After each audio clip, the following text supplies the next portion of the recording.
Guru kamu fulan, oh berarti kamu sahabat. Ini siapa yang ngomong? Fulan, oh itu pasti benar kalau dia ngomong. Jadi Anda menjadikan manusia, entah siapapun namanya, sebagai ruang hizbiyah. Ketika orang tersebut Anda jadikan standar benar dan salah, atau standar kawan dan lawan.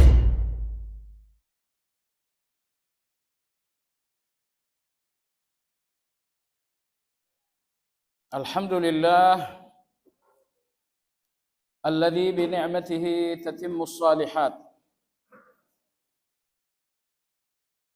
Wa ashhadu an la ilaha illallah wahdahu la syarika lah. Wa ashhadu anna Muhammadan abduhu wa rasuluhu la nabiyya ba'dah. Allahumma salli wa sallim ala Muhammad wa ala alihi wa ashabihi wa man ihtada bihadyihi wastanna bisunnatihi ila yaumiddin. يا أيها الذين آمنوا اتقوا الله حق تقاته ولا تموتن إلا وأنتم مسلمون. Kaum muslimin rahimakumullah, kajian Al-Wajiz fi Aqidatis Salaf yang ditulis oleh Abdullah bin Abdul Hamid Al-Azhari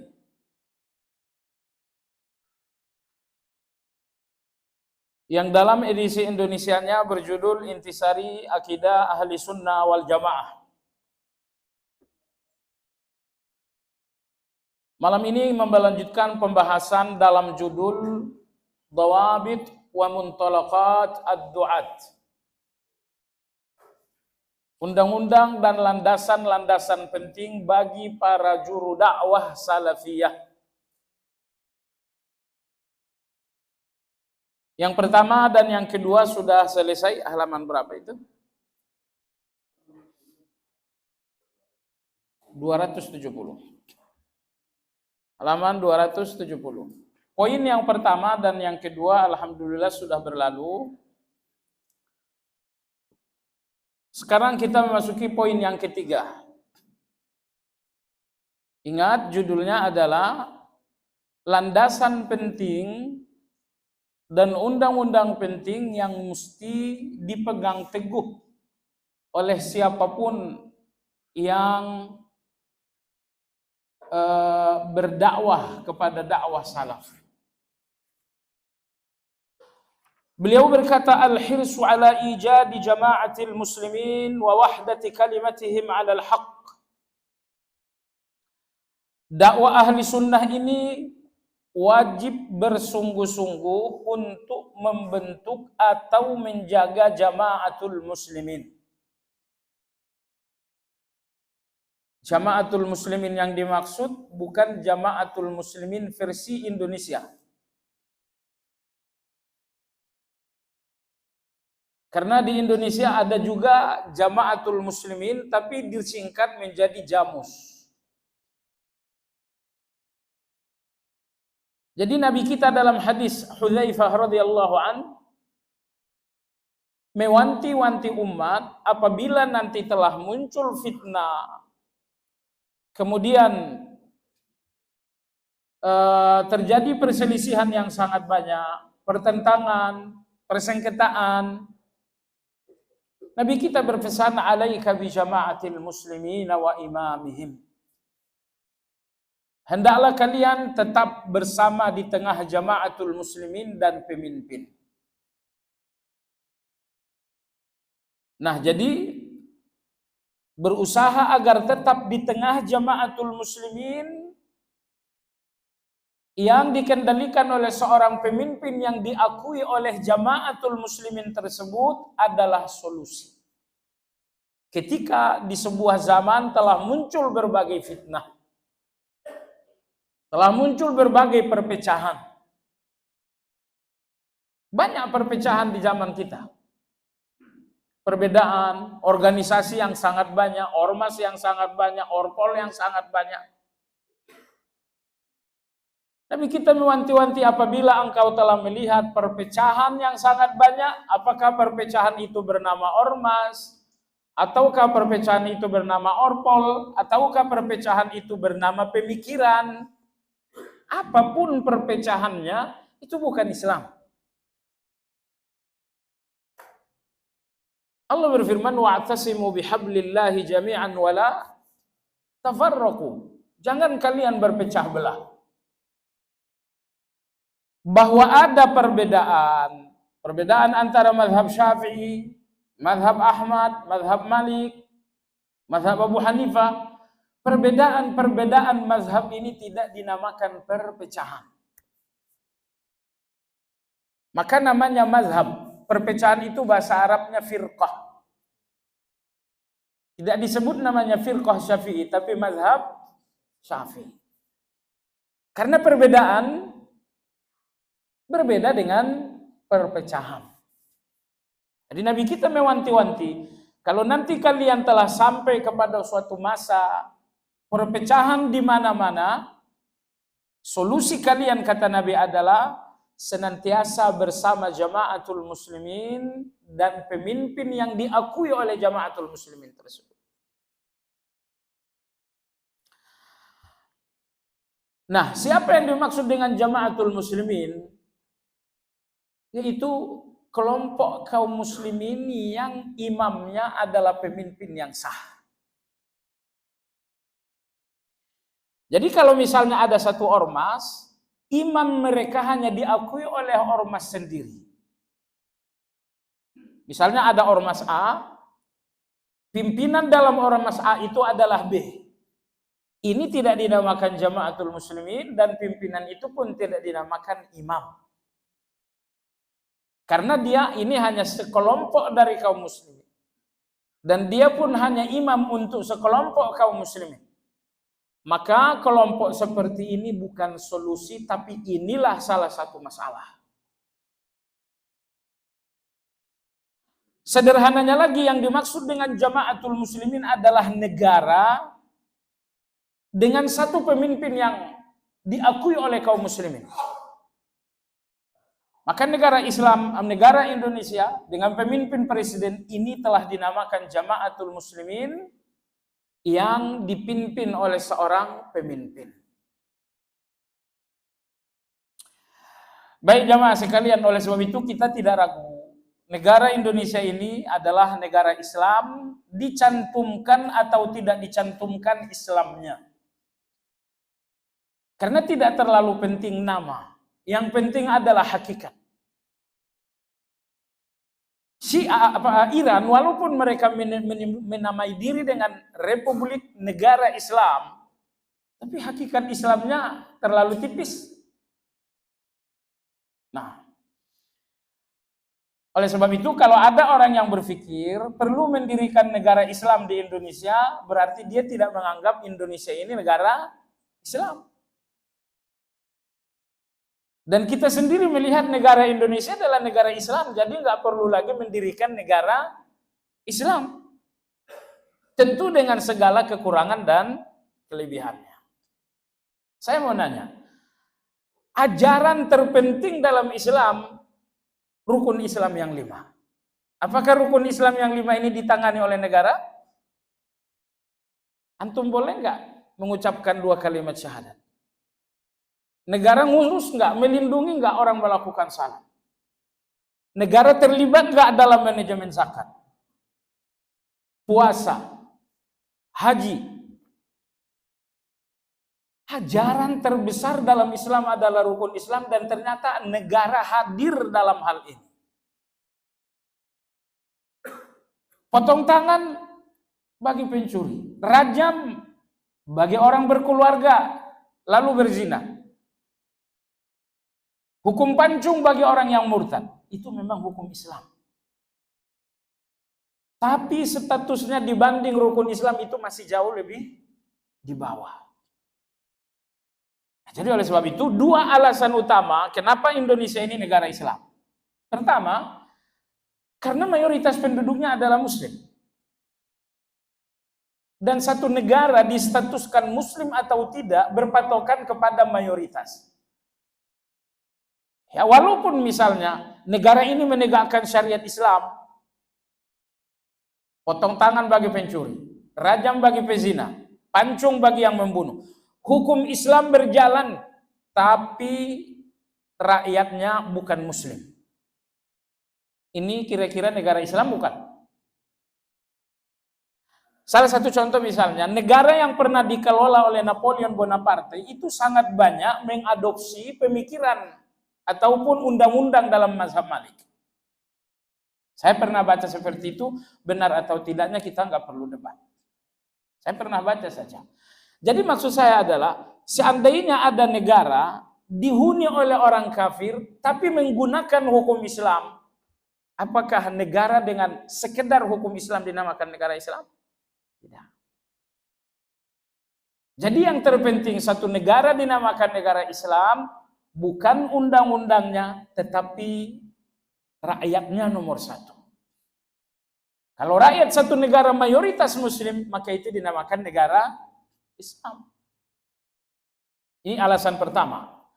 Alasan kedua, Indonesia adalah negara Islam karena ajaran terbesar dalam Islam, yaitu rukun Islam, semuanya tegak di negara ini dengan segala kekurangan dan kelebihan.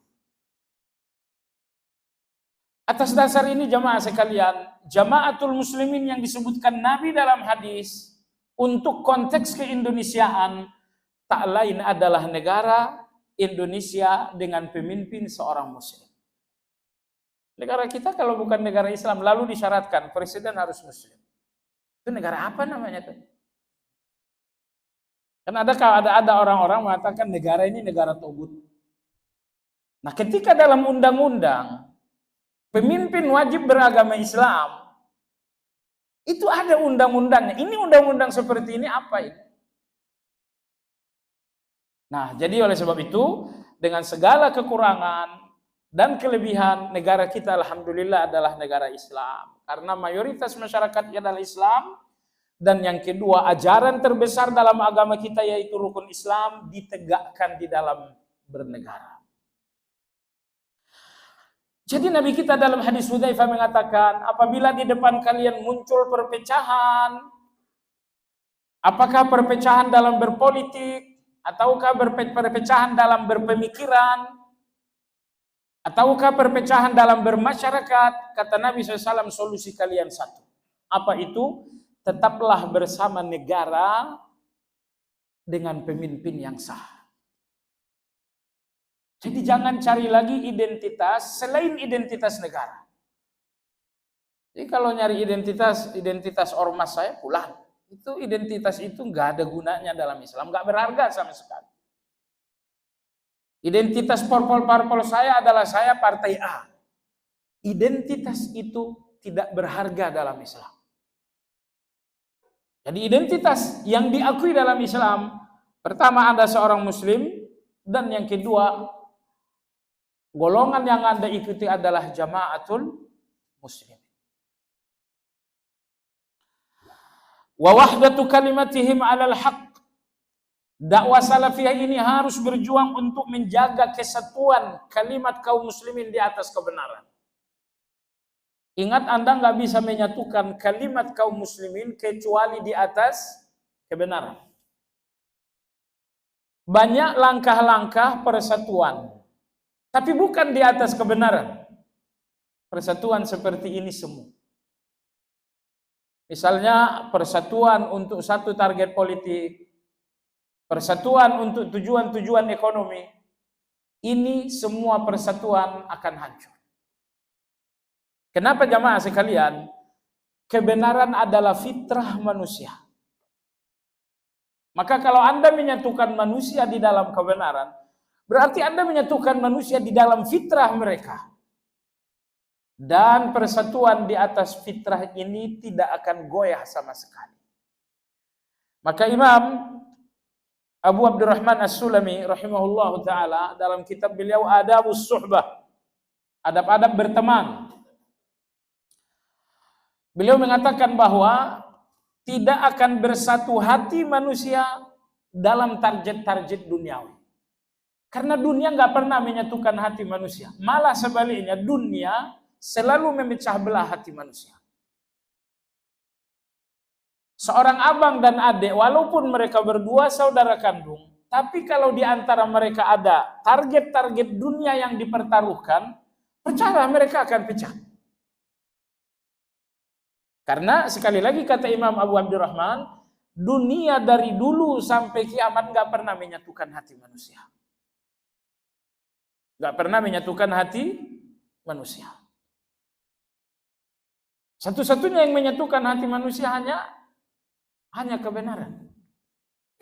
Nah, akhdhan bil manhajil qail, bertolak atau mengacu kepada satu undang-undang yang berbunyi kalimatut tauhid asasu tauhidil kalimah. Kalimat tauhid adalah asas dari bersatunya kalimat. Di atas apa kalimat kita akan bersatu, hati kita akan bersatu? Jawabannya hati kita hanya bersatu di atas tauhid. Makanya persatuan para sahabat, tabi'in, tabi'in, berabad-abad persatuan itu sangat kokoh karena dibangun di atas tauhid.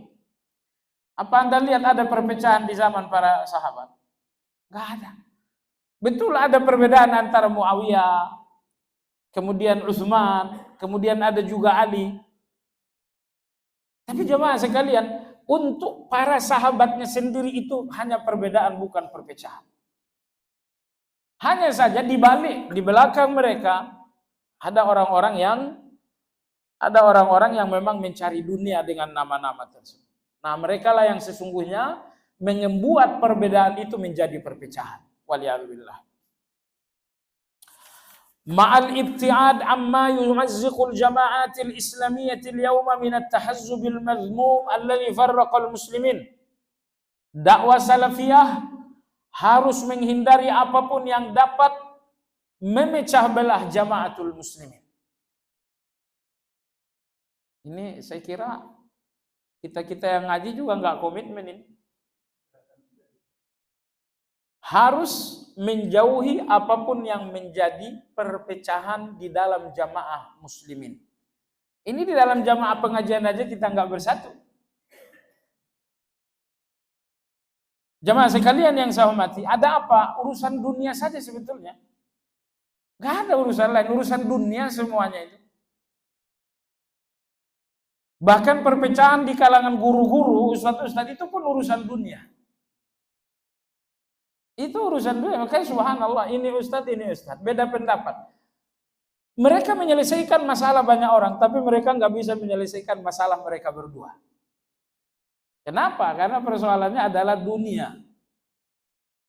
Hanya saja dunia itu dikasih sampul, entah sampulnya agama, entah sampulnya macam-macam sampulnya. Tapi kebenaran, balil insanu ala nafsihi basirah. Walau dengan banyak sampul untuk mengemas sebuah alasan, hati pasti sadar apa masalah yang sesungguhnya. Nah, itulah dakwah salafiyah yang sesungguhnya, menghindari apapun yang menjadi perpecahan. Nah, di zaman para sahabat perbedaan itu banyak, tapi karena hubud dunia mereka sangat bersih, perbedaan itu nggak jadi perpecahan. Di zaman kita, perbedaan itu pun ada, tapi kemudian berubah jadi perpecahan karena dunia. Banyak persoalan yang sesungguhnya perbedaan. Lalu ini didefinisikan sebagai kesalahan. Ini perbedaan, tapi kalangan tertentu mengatakan ini salah karena tujuannya memang untuk menyingkirkan. Salah satu contoh misalnya, kunut dan tidak kunut.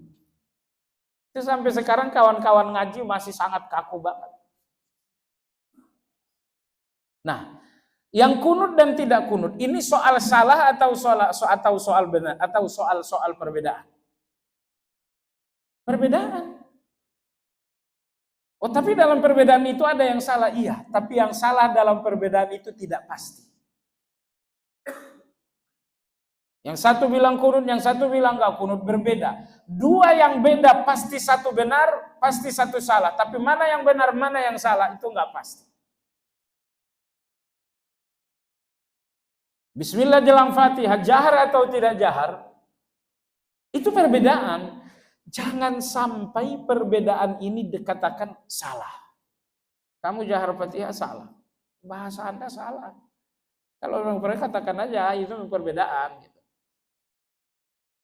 Makanya dalam istilah ilmiah ada satu istilah yang dinamakan tasyaddud. Tasyaddud. Apa itu tasyaddud? Berlebih-lebihan. Di antara bentuk berlebih-lebihan itu ada perbedaan yang seharusnya menjadi ruang untuk kita bertoleransi. Tapi ruang perbedaan ini kita tutup, nggak boleh ada perbedaan. Padahal itu perbedaan. Itu kan? Ingat, masalah dalam agama kita cuma 3, nggak ada yang keempat. Pertama ada masalah ijtihad, ada masalah khilaf, dan yang ketiga adalah masalah ijma. Ini 4 masalah dalam agama kita. 3. Anda buka buku manapun, itu isinya cuma 3. Di dalam ada ijma, ada khilaf, ada ijtihad. Baik. Kalau persoalan kita ini adalah persoalan ijma, dalam persoalan ijma memang tidak ada ruang beda pendapat. Tidak ada ruang toleransi. Ini yang terjadi antara kita dengan aliran sesat. Baik.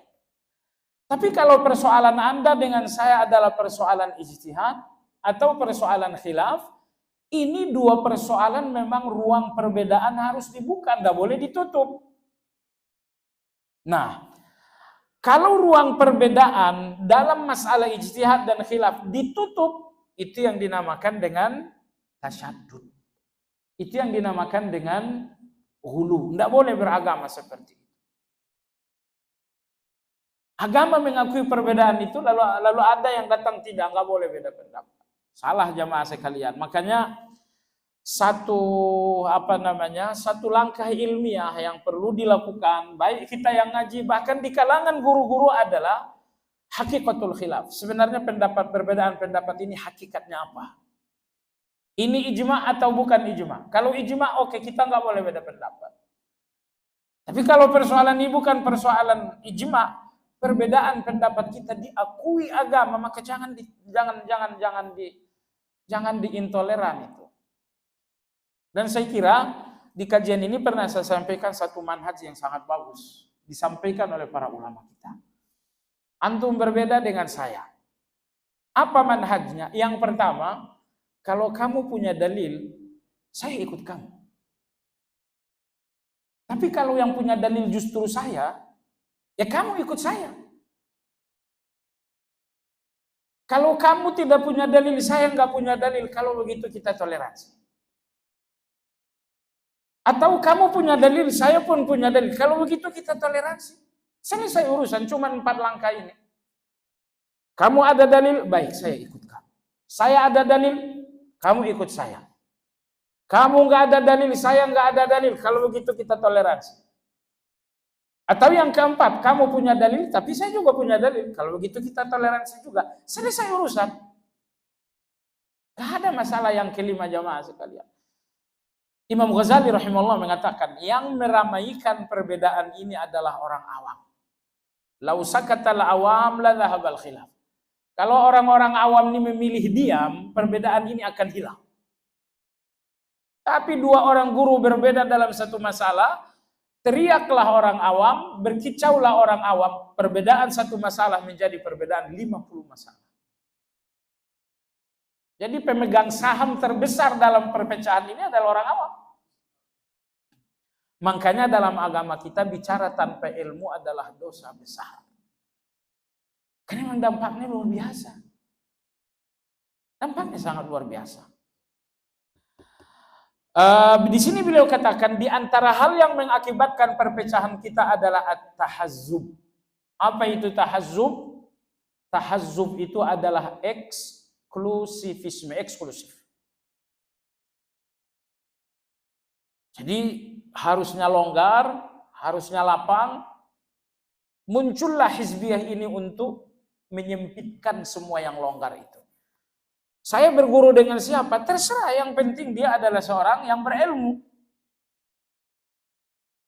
Oh enggak, kamu harus berguru dengan guru saya. Di sini Anda hizbiyah di sini. Anda eksklusif. Kalau bukan guru kamu bukan guru. Itu eksklusif namanya. Itu hizbiyah. Di kalangan kawan-kawan saya lihat, makanya subhanallah orang-orang awam ini banyak bicara tapi nggak banyak yang tepat. Hizbiyah, yang dimaksud dengan hizbiyah oleh banyak orang saya lihat organisasi. Sebenarnya organisasi itu hanya bagian kecil dari hizbiyah. Hizbiyah yang sesungguhnya adalah standarisasi 4 hal kepada orang tertentu, golongan tertentu, atau buku tertentu selain Al-Quran dan Sunnah.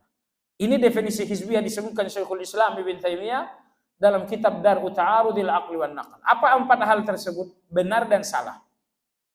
Kawan dan lawan ini. Benar dan salah.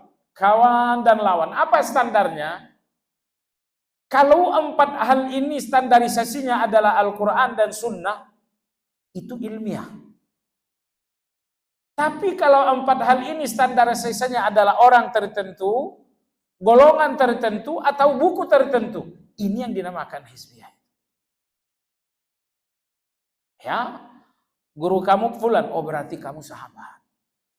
Ini siapa yang ngomong? Fulan, oh itu pasti benar kalau dia ngomong. Jadi Anda menjadikan manusia, entah siapapun namanya, sebagai ruang hizbiyah. Ketika orang tersebut Anda jadikan standar benar dan salah, atau standar kawan dan lawan. Mazhab yang 4, apakah itu hizbiyah? Sepanjang tidak terjadi standarisasi 4 hal ini, tidak dinamakan hizbiyah. Tapi kalau seorang pengikut mazhab Hanafi misalnya mengatakan, benar atau salah, patokannya mazhab saya. Kawan dan lawan, patokannya mazhab saya. Oh itu berarti bukan mazhab lagi tuh. Itu bukan mazhab Hanafi lagi, tapi itu hizbiyah namanya. Nama lain dari hizbiyah adalah asabiyah. Nah, tinggal masalahnya dengar, kalau saya contohkan hizbiyah itu misalnya mazhab Abu Hanifah, tolong jangan Anda a priori kalau misalnya hizbiyah itu saya contohkan dengan nama guru Anda. Paham maksudnya?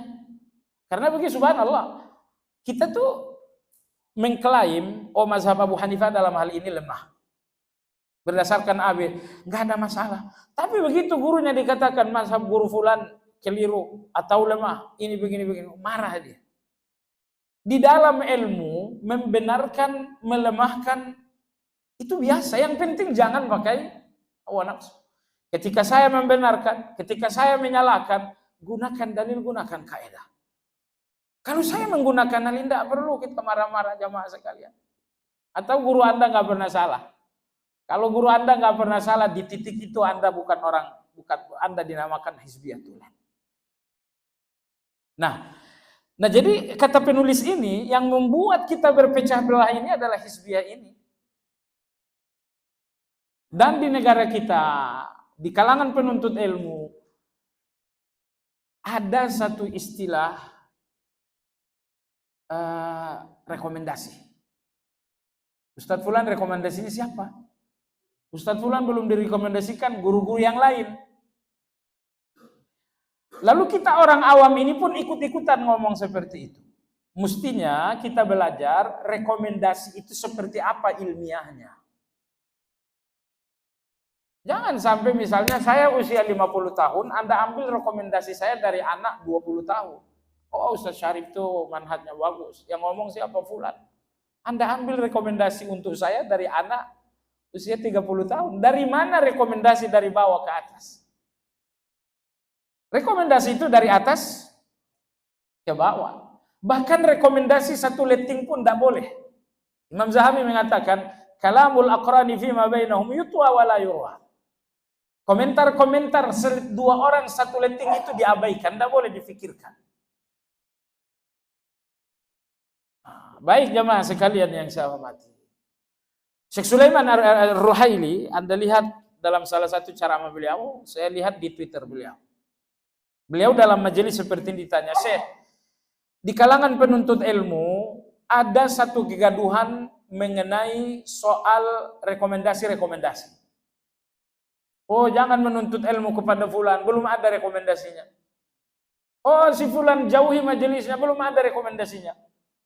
Nah, kami sebagai penuntut ilmu ingin tahu sebenarnya rekomendasi yang sesuai dengan prinsip ilmu itu apa. Nah, ini baru oke. Jadi bukan asal ngomong lalu rekomendasi. Kalau yang ngomong itu orang yang hatinya dengki, rekomendasi apa itu? Ingat 2 komentar. Orang yang cinta akan memuji berlebihan. Orang benci akan mencela berlebihan. Anda ngambil rekomendasi dari yang mana? Mengingat orang yang benci itu berpura-pura baik. Sehingga Anda menganggapnya orang baik. Baik. Syekh Sulaiman Ar-Ruhaili rahimahullah ta'ala mengatakan rekomendasi untuk seseorang secara ilmiah ada 3. Salah satu dari 3 hal. Yang pertama, dia seorang yang populer sehingga dikenal oleh ulama-ulama besar dan akhirnya ulama besar ngaku. Misalnya ini ada seorang guru besar, katakan namanya misalnya adalah Abdul Hamid, populer di Indonesia, fatwa-fatwanya sampai kepada ulama besar dunia, karya-karya tulisnya sampai kepada ulama besar dunia. Dari popularitas itu, fatwanya, bukunya sampai kepada ulama-ulama kelas dunia. Akhirnya ulama-ulama kelas dunia mengatakan itu orang yang berilmu. Ini rekomendasi yang pertama. Pertanyaannya, di Indonesia ada yang seperti itu enggak? Tolong jelaskan satu nama saja yang memenuhi kriteria rekomendasi yang pertama ini. Ada atau tidak? Ya kita diam sajalah, kita kan orang awam. Jangan banyak bicara. Rekomendasi yang kedua, seseorang yang tidak memiliki popularitas yang mendunia.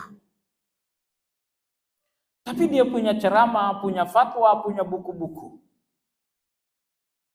Kemudian ceramahnya, buku-bukunya diserahkan kepada ulama-ulama besar dan ternyata ulama besar ngaku, oh ini ulama. Jadi ceramahnya, fatwa-fatwanya, buku-bukunya setelah dikaji ulama-ulama besar, akhirnya ulama besar mengatakan ini orang berilmu. Ini rekomendasi yang kedua. Nah, pertanyaannya, di tengah-tengah kita yang udah ngaji, siapa guru yang sudah memiliki rekomendasi yang kedua ini? Nggak usah jawab juga. Nomor 3, ini rekomendasi yang ketiga. Kalau yang pertama dan yang kedua rekomendasi itu eksternal, datang dari orang lain. Dalam hal ini ulama besar. Rekomendasi yang ketiga ini internal, tidak datang dari orang lain. Apa rekomendasi yang ketiga? Kata Syekh Sulaiman Ar-Ruhaili, ketahui riwayat pendidikannya. Riwayat pendidikannya bagaimana? Pertama, bergurunya dengan siapa? Itu penting. Yang tidak kalah pentingnya adalah berapa lama berguru. Saya nih berguru kepada Syekh Utsaimin, tapi cuma 2 kali pertemuan. Guru Anda Syekh Utsaimin benar, tapi nomor 2 Anda gagal. Ilmu itu nggak bisa diperoleh hanya dalam 2 kali pertemuan. Bahkan 2 tahun pertemuan pun belum bisa. Saya berguru kitab Tajridut Tauhid kepada Syekh Dr. Ahmad Al-Qadhi. Saya bilang, Anda berapa lama mulazamah dengan Syekh Utsaimin? Beliau mengatakan, saya berguru dengan beliau dan tidak meninggalkan beliau selama 20 tahun. Oh, itu baru ulama besar itu. Ya. Kita belajar kepada beliau dalam mempelajari kitab Tajridut Tauhid.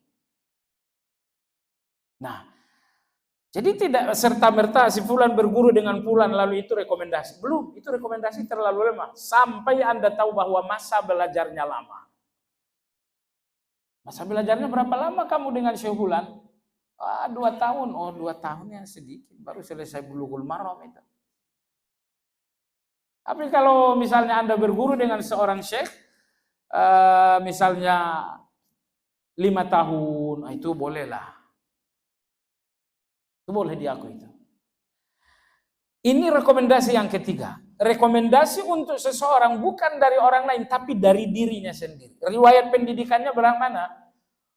Oh, Ustadz Firanda dokter ketahuan 10 tahun lebih belajar. Kalau 10 tahun belajar berilmu enggak tuh? Iya. Guru kamu belajarnya di mana? Ngajarnya cuma ikut ngaji di fulan. Berapa lama? 10 tahun. 10 tahun tiap hari? Enggak, sekali seminggu. Sekali seminggu doang. Memang 10 tahun berguru, tapi sekali seminggu. Sekali seminggu itu berapa lama? Maksimal 2 jam. Kalau model Ustadz Firanda belajar sampai doktoral lebih 9 tahun. Belajar seharinya minimal 5 jam. 5 jam kali 10 tahun, anggap 10 tahun. Itu baru ilmu namanya. Ini Anda 2 jam dalam seminggu kali 10 tahun. Itu baru seminggu dalam perjalanan ilmunya Ustadz Firanda ini. Jadi sekali lagi, jangan dulu terlalu buru-buru berpikir ini ulama besar, guru besar. Kita orang awam ini juga Anda usah ikut ngucapin kibar deh ya. Karena yang mengetahui kibar itu orang yang berilmu. Oh, ustadz kibar gitu. Saya dengar ini sering diucapkan orang awam. Ya kalau saya sih saya kibar, tapi kan dalam hal 90 kilo. Gitu kan? Kalau seperti Ustadz Aminur Bais itu kibar dalam hal ilmu. Gitu. Baik jemaah sekalian, tapi intinya inilah 3 rekomendasi tadi. Inilah 3 rekomendasi. Rekomendasi di luar 3 rekomendasi itu semuanya rekomendasi abal-abal. Mohon maaf. Itu rekomendasi abal-abal. Jadi nggak usah terlalu penting. Saya kira rekomendasi pertama, kedua berat bagi kita. Rekomendasi yang bisa dan mudah bagi kita adalah yang terakhir. Riwayat pendidikannya bagaimana? Kalau dia misalnya LC, ketahuan belajarnya 4 tahun. Kalau dia misalnya sudah S2, ketahuan itu riwayat pendidikannya 6 tahun pendidikan, tambah lagi penelitian, itu berarti 7 tahun. Kalau dia doktoral, tambah lagi 5 tahun, 3 tahun belajar teori, 2 tahun penelitian. Jadi masa belajar ini yang sangat penting jemaah sekalian. Baiklah. Mudah-mudahan kita udah tahu apa yang betul-betul rekomendasi ilmiah. Lebih dari itu semua rekomendasi yang enggak terlalu betul. Beliau mengatakan wal fahmus sahih li kulli tajammu'in fi ad-da'wati ila Allah Ta'ala jama'atun minal muslimin la jama'atul muslimin. Beliau mengatakan organisasi dakwah yang ada sekarang, ada Ikhwanul Muslimun, kemudian ada Hizbut Tahrir, ada entah apalah namanya, ini semuanya tidak dinamakan Jama'atul Muslimin, tapi dinamakan dengan Jama'atun minal muslimin. Mereka tidak dinamakan kaum muslimin, tapi mereka dinamakan sebagian kaum muslimin. Ya, kita kumandangkan azan sebentar.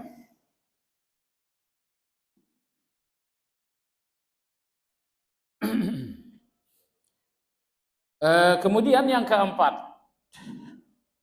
landasan dakwah yang keempat, yajibu an yakuna al-wala'u lid-din la lil ashkhas fal haqqu bakin wal ashkhasu zailun wa'rifil haqqa ta'rif ahlahu.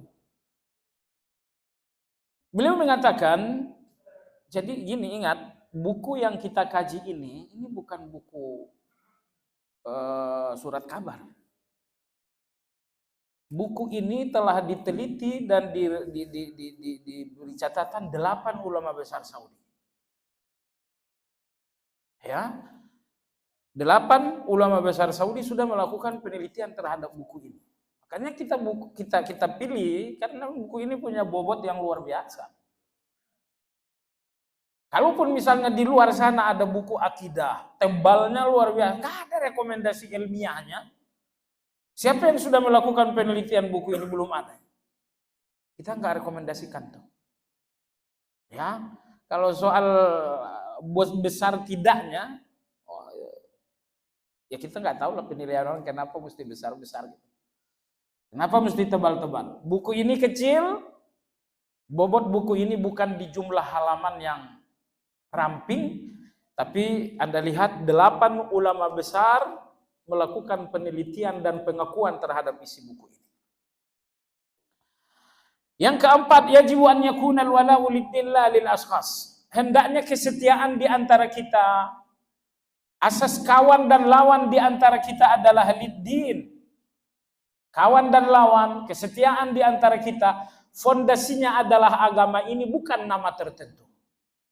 Bukan nama tertentu. Misalnya saya ngajar sifat salat Nabi. Kita ngajar sifat salat, oke, kita belajar. Pakai buku apa? Kita pakai sifat salat Nabi dalam kitab Bulughul Maram. Kadang-kadang ada kawan-kawan yang keberatan, aduh, gak bagus kalau itu, bagusnya sifat salatnya Syekh Albani. Ya kita nggak membantah, buku sifat salatnya Syekh Albani itu bagus, diakui, dunia mengakui, bukan Indonesia. Tapi maksudnya adalah kalau buku Syekh Albani itu Anda akui, saya pikir bukan karena isinya, tapi karena namanya. Karena namanya Syekh Albani. Kalau yang Anda maksudkan adalah isinya, apa bedanya dengan sifat salat Nabi Ibnu Hajar? Sama-sama hadis isinya. Atau misalnya kita belajar sifat salat Nabi menggunakan kitab Umdatul Ahkam. Isinya adalah hadis-hadis tentang salat Nabi, nggak beda jauh dengan yang ditulis Al-Albani. Nah, jadi maksud saya jamaah sekalian, hati-hatilah dengan standarisasi benar dan salah, bukan pada Islam tapi pada nama tertentu. Nomor 2, hati-hati dengan standarisasi kawan dan lawan pada nama tertentu, bukan pada Islam. Kita, Salman Al-Farisi, ketika ditanya, wahai Salman, semua orang punya bapak, nama bapakmu siapa? Umar bin Khattab, Abu Bakar bin Abi Quhafah. Kalau kamu bin siapa? Beliau mengatakan, ana Salman ibnul Islam. Saya adalah Salman bin Islam. Karena tak ada lagi yang paling membanggakan kita lebih dari agama ini, jamaah sekalian. Maka dengan agama ini kita selamat dunia dan akhirat, maka benar dan salah, kawan dan lawan, kembalikan kepada Islam. Dasarkan kepada Islam, standarkan pada Islam. Jangan 4 hal ini standarisasi nama tertentu. Atau golongan tertentu. Nah, kalau sampai nama tertentulah yang menjadi standarisasi kawan lawan, benar dan salah, itu yang dinamakan asabiyah. Itu yang dinamakan eksklusivisme. Itu yang dinamakan dengan hizbiyah, waliyadzubillah. Beliau berkata, fal haqqu baqin wal ashkhasu zailun. Kenapa standarisasi itu harus kepada Islam, nggak boleh kepada orang tertentu? Karena Islam ini abadi. Dan nama-nama ini pada saatnya akan pergi. Kalau benar dan salah Anda adalah nama tertentu, dia akan pergi. Tapi kalau standarisasi Anda adalah Islam, Islam ini akan abadi sampai menjelang dunia kiamat.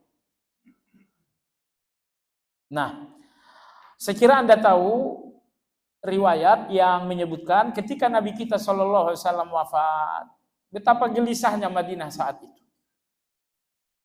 Ya, bahkan ada sebagian sahabat yang belum terima Nabi kita SAW wafat. Sampai akhirnya Abu Bakar radhiyallahu anhu berkata, "Man kana ya'budu Muhammadan fa inna Muhammadan qad mat. Wa man kana ya'budu Allah fa inna Allah hayyun la yamut." Tujuan kalian hidup adalah ibadah.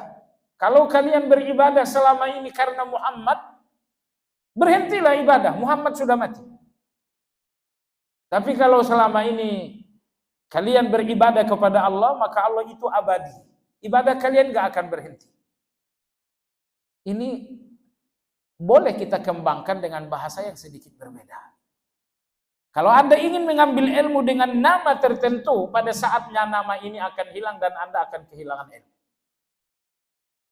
Tapi kalau Anda mengambil ilmu dari Islam, Islam ini abadi.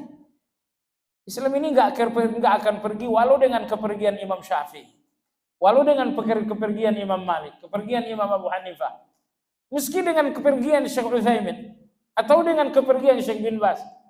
Ini semua menunjukkan mereka membutuhkan Islam dan Islam sesungguhnya nggak butuh mereka. Apakah Islam membutuhkan Syekh bin Baz, Syekh Utsaimin, Imam Malik? Enggak. Mereka yang butuh Islam.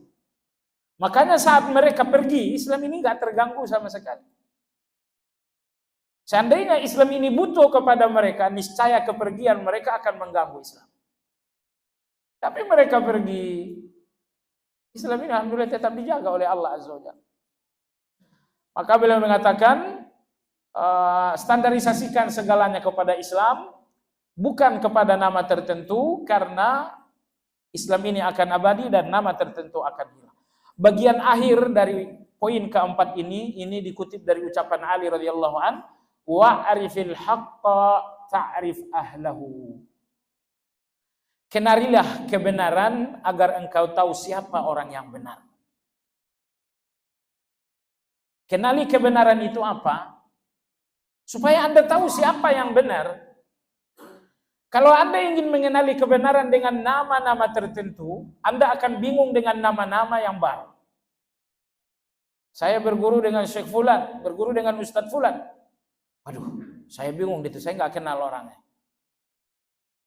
Makanya sekali lagi, kenali kebenaran agar Anda tahu siapa yang benar.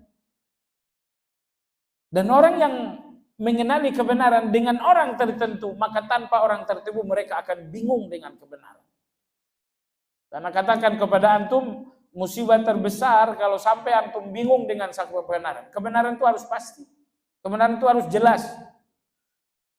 Nah, jadi sebab itu, kenali kebenaran agar kita mengenali siapa yang benar. Maka dalam ini ada dua manusia.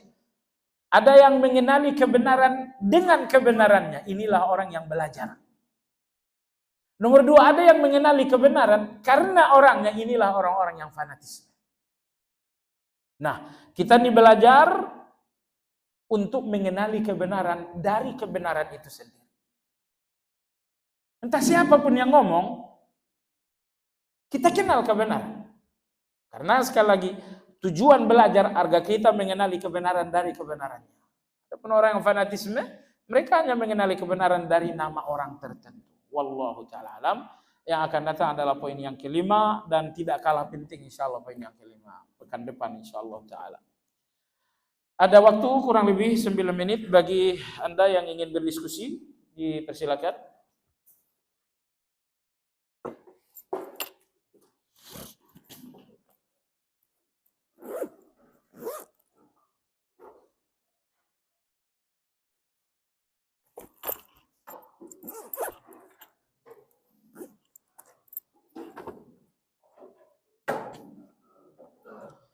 Tidak ada? Baik, alhamdulillah. Kita sudahi kajian sampai di sini. Kita tutup dengan zikir kafaratul majlis. Subhanakallahumma bihamdika asyhadu an la ilaha illa anta astaghfiruka wa atubu ilaik. Alhamdulillahirabbil alamin.